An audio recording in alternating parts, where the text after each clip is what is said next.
Welcome back to Hot Topics TV.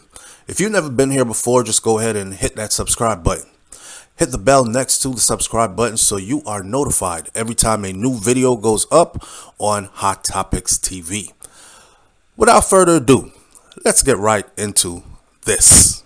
Listen, at this point, anybody who is still saying that Melly is innocent and he is going to walk away when this trial is done and the jury brings a verdict back, you must be Melly's biggest fan, or you must not have been paying attention to this whole trial.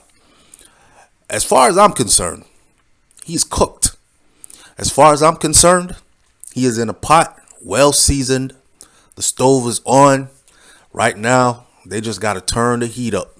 Turn the heat up meaning finish this out as the prosecution will. Give their closing argument soon. And then Melly's lawyers will go in with their defense trying to poke holes in the prosecution's theories. It's going to be a bumpy ride. But I don't think. Listen, this is one of the situations where you cannot just walk away. Okay, I said this before. I'm going to say it again. If you're driving on the highway, let me say it slow for some of the people who have a problem listening. If you're driving on the highway and a car drives by you and shoots at your vehicle from the passenger side, that would be the right hand side of your vehicle. So 2 passengers in your car should have been shot up on the right hand side of the vehicle, and those should have been the fatal wounds that killed them. You gotta explain to me how your car got shot up from the right side, but the fatal wounds of 2 people in a car where there were 4 people, those 2 people that are dead, their fatal wounds came from the left side of their bodies, the left side of the vehicle. This is according to forensics, okay? Now, you may think that we can argue away forensics, but you cannot. It is as solid as it gets, okay? Unless this prosecution, unless Melly's team, the defense, comes in with their own forensic team who challenges the forensic experts from the prosecution's team and poke holes in that theory and say, nah, the bullets can fly and bend corners and turn and go this way. And if the car is moving, the bullets can roll and spin and go that way. If they cannot come up with something on that, it's a wrap for Melly. Either way, we are looking at the cell phone. And I saw somebody yesterday saying, well, why are they not looking for people? Why are they trying to place cell phones? Hey, disclaimer. To all the grown people who are watching this trial unfold, the comment section is 50% bots and another 40% teenagers who are home for the summer vacation, and they're just on the comment section trolling. Free Melly, free Melly. I don't care if he did it or not. Free Melly. At one point, going through that comment section while I was trying to watch the live as the case unfolded, I thought to myself how sorry I am for the generation that is now under 30 years old. No amount of evidence that has been presented has been able to convince YNW Melly fans that he is in the wrong. Hell, they are not even willing to ask. Well, he was there. It's 4 people in a car, 2 are dead.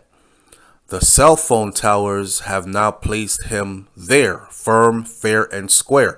Not only that, the text messages, which we'll talk about in a minute, and they have more than established with over 800 pictures and video clips on this phone that this phone is Melly's phone.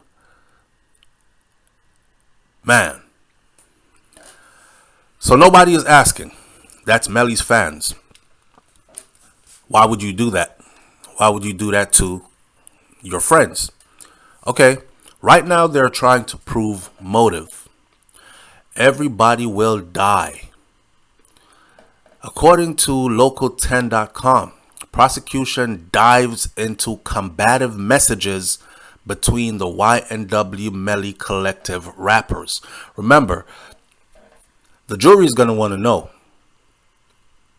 Nobody just gets up from Monday to Tuesday and just execute two of their day one friends. Something must have happened.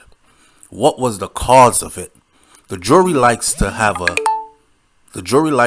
a theory, some kind of a idea of what might have led up to this, right? That way they can have like a whole picture in their head.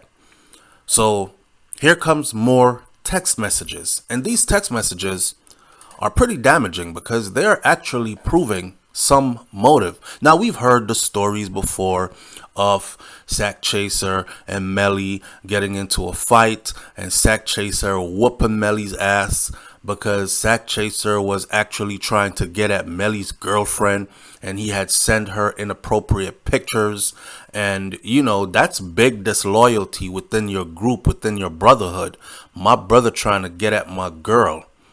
This is not a side chick that we all share. This is not a bop. She's not a run through. She's my girl. You know her as my girl. And you're trying to get at her behind my back, right? And she tells me, now that loyalty is broken forever. That's one theory. The other one was it was about the money. And they were supposed to be getting ready to sell the YNW brand to take it to a larger stage globally. So there was some money on the table, about $500,000 that was supposed to be split up in certain ways. And they started having beef over the money.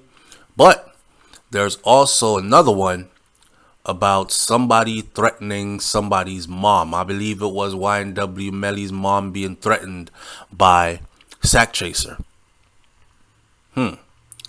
Fort Lauderdale, Florida. Florida rapper YNW Melly was back in court on Tuesday during his trial for the murder of two of his fellow YNW collective rappers over 4 years ago. First of all, I think one of the biggest mistakes they did was waiting 4 years to bring this to trial, because a lot of people don't remember what they were doing specifically 4 years ago. Like they asked Mr. Glass, the dude that took the stand in the dreads that had the red top on, and he said something was wrong with his eye. They asked him, were you in the vehicle? He said yes. Were you in the red SUV? He said yes. Were you in the front or the back? I think he said he was in the front, when in fact, playing the video back, he went into the back. You see what I'm saying? He remembers being in the vehicle, but he doesn't remember if it was the front or the back. To his recollection, he was in the front. When they played the video, he was actually in the back. That type of stuff. A lot of information gets lost along the way. So they took way too long to bring this to trial. However, I still think that Melly is not going to be able to walk away from this one. The prosecution accuses Jamel Melly demons or demons. I don't care how they want to say it. Demons, demons, I see demons. And that is so ironic, because what he is accused of doing is a demonic act. The prosecution accuses him of fatally shooting Christopher Juvie Thomas Jr. and Anthony Sack Chaser Williams on October 26th of 2018 in Broward County. Assistant State Attorney Christine Bradley showed the jury combative text messages she said that Melly had sent to Sack Chaser. One of them said, before I let something happen to me or play with my family, everybody will die. This is what Williams, who is Sack Chaser, wrote on August 30th of 2018. And then the next message was, you just there for the money. I can fuck all you lives up forever. This is Sack Chaser again. Wrote the same messages. This is September 6th. August 30th, he wrote about them playing with his family, and before he let that happen, everybody will die. And then on September 6th, which is a few days later, he wrote that you just there for the money. I can fuck all you lives up forever. He ended that by saying, it's in my hands. Wow.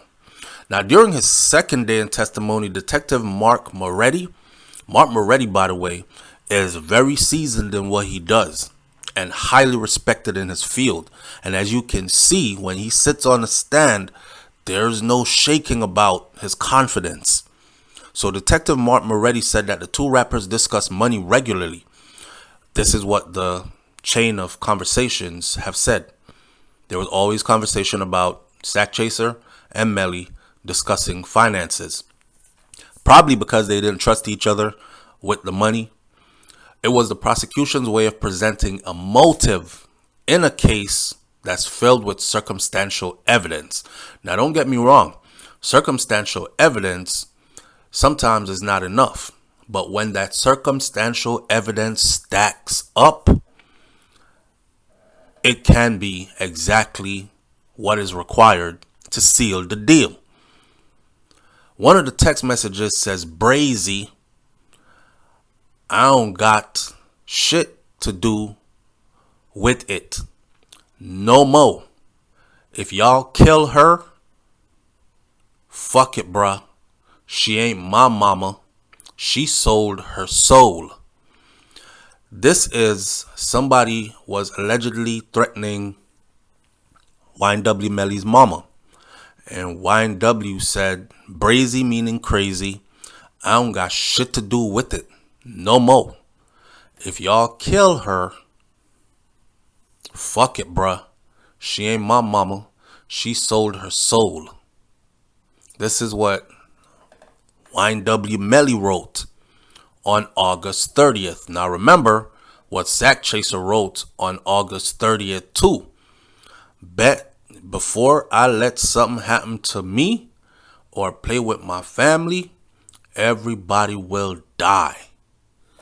And in comes from YNW Melly, Brazy. I don't got shit to do with it. No more. If y'all kill her, fuck it, bruh. She ain't my mama. She sold her soul. There was the next text message. It says, you don't trust me. I don't want to be in a house with nobody who think I'ma snake 'em all the time. This is what YNW Melly had wrote to Sack Chaser. That you don't trust me. And I don't want to be in a house with nobody who thinks I'ma snake 'em all the time. This is the same August 30th. When the same message about Brazy. I don't got shit to do with it no more. If y'all kill her, they say if y'all kill her so casually, it's like we kill all the time. So who we gonna kill today? Okay, well shit. If y'all kill her, that's on y'all. Moving right along. She sold her soul. Damn.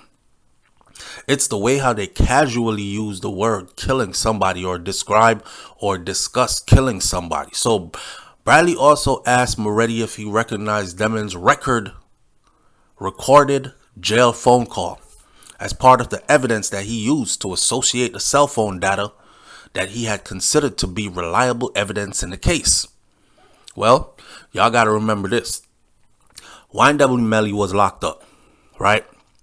And from the jailhouse, he makes a call. He makes a call to his mama. Now, what y'all don't remember or what you might have skipped is that phone that they're trying so hard, his defense is trying so hard to say, ah, it could have been anybody's phone. That means it would have been with just about anybody. It was a free-for-all phone. That phone? That phone was registered in YNW Melly's mama's name. They've already found hundreds of pictures and videos on that phone. You don't borrow your homeboy's phone to take all them selfies of yourself and leave it in your homeboy's phone or a community phone. You don't put your personal pictures and your FaceTime messages with your girl in a community phone. You don't put intimate conversations with your mama in a community phone. It's pretty much been established now, beyond the shadow of a doubt, that that phone was Melly's phone, and with the video putting Melly in the back of the car that night, the same night that those murders were committed, it puts the phone with Melly in the car, which means Melly was in the car along with Juvie, Sack Chaser, and Bortland. They have the forensics that have joined all four phones together. So again, if you're still saying that Melly is going to walk away from this one, I don't know, man. I think you're as blind as they come. On top of that, Mr. Glass.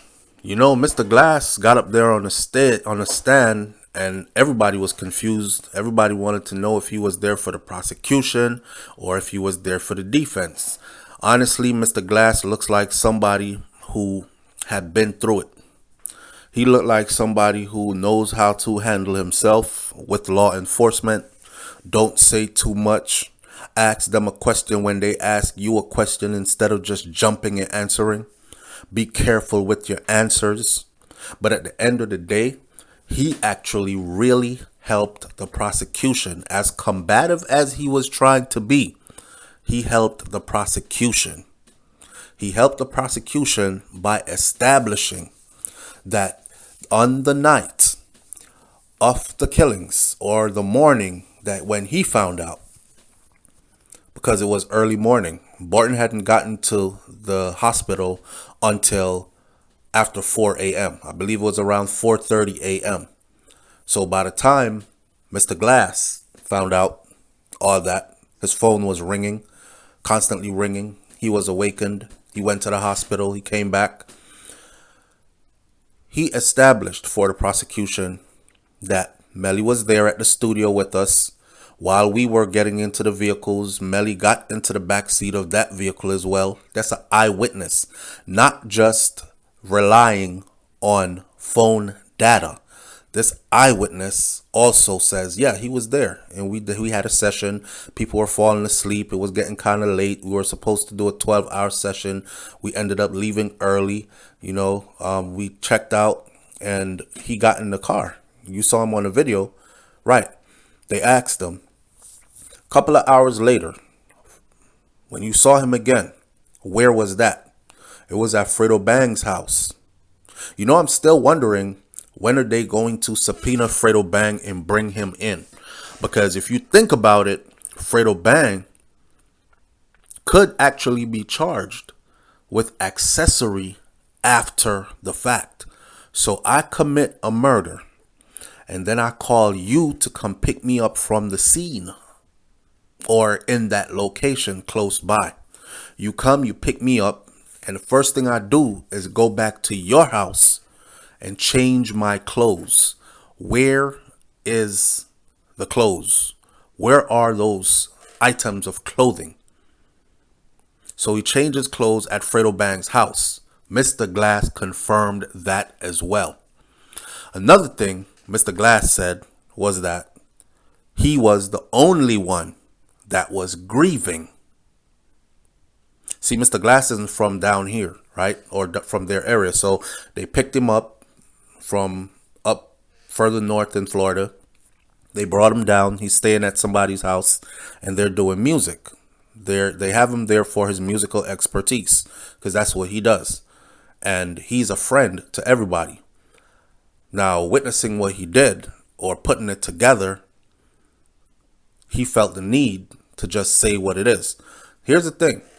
I don't know if he is mixed up in the gang culture. I don't know if he is a part of the Bloods gang, or if he's a part of whatever gang they claim that Melly them is a part of. But I think that his life is in danger. You know, it's funny because after he testified, Melly's mom goes on social media to call him, Mr. Glass, a snitch. A snitch. Now, this is the same Melly's mom who was arguing on that video, telling somebody, your guns ain't bigger than mine. You ain't never killed nobody before. You know, that kind of talk, like she got big guns. She know about murders. They done killed people before. That kind of stuff. She handles beef in a different way, right? With murder in it. So her getting on social media calling this man a snitch kind of confirms that, because you can't snitch on somebody by telling a lie. If you tell a lie on somebody, you are just telling a lie on them. To snitch on somebody is to know the truth and tell it. And it gets them in trouble. That's snitching, right? Well, it depends. It's somebody that you were in cahoots with. So you should have kept it a secret.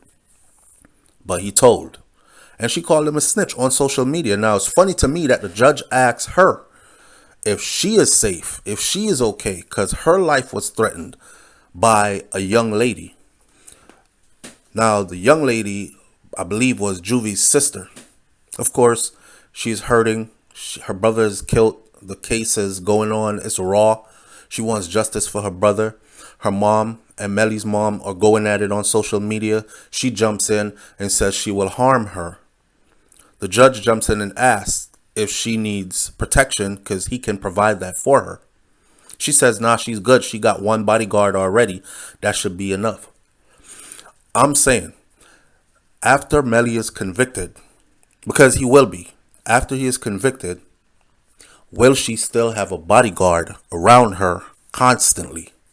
Will she be able to afford it?